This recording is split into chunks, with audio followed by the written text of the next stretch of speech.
राधे राधे, जय श्री कृष्णा। मैं रंजना सरगम अपने प्यारे से यूट्यूब चैनल पे सभी का स्वागत करती हूँ।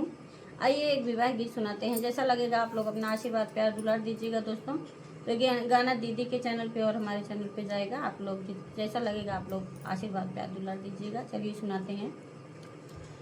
राम लखन दोनों बन के हेरिया हो, बन बीच खेलन शिकार जी।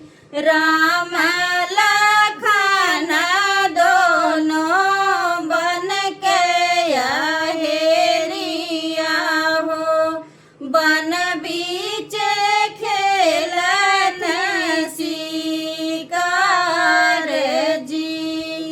खेलत खेलत कुछ दूर जब गइल हो, रहिया में मिल कुश काट जी। खेलत खेलत कुछ दूर जब गइल हो, रहिया में मिल कुश काट जी।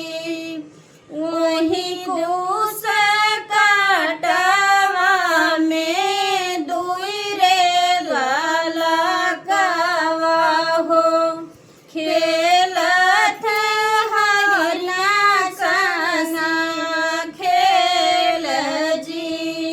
ओही कुश काटवा में दुई रे ललकवा हो, खेलत हरिया संग खेल जी।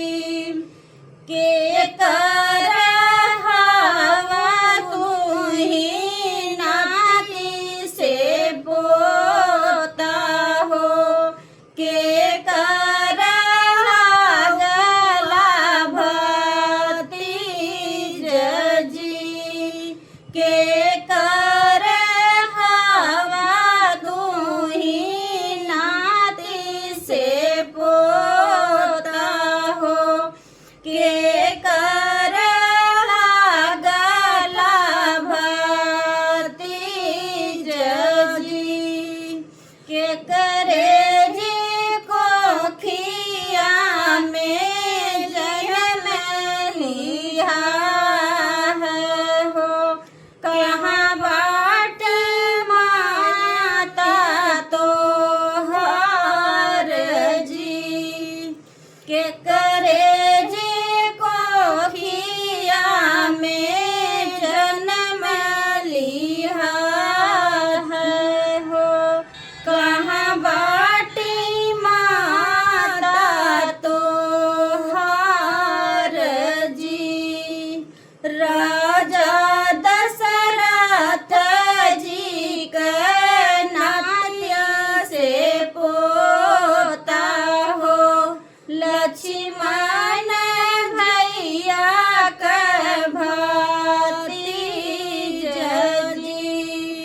राजा दशरथ जी के नाती से पोता हो, लक्ष्मण भैया के भतीज जी।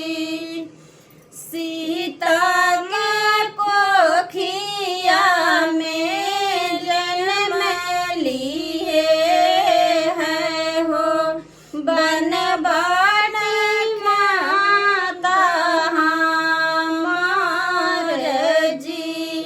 सीता के कोखिया में जन्म लिए है हो, बन बाटी माता हमार जी। दोस्तों हम लोग का गाना कैसा लगा कमेंट करके ज़रूर बताइएगा। आप सभी का बहुत बहुत धन्यवाद।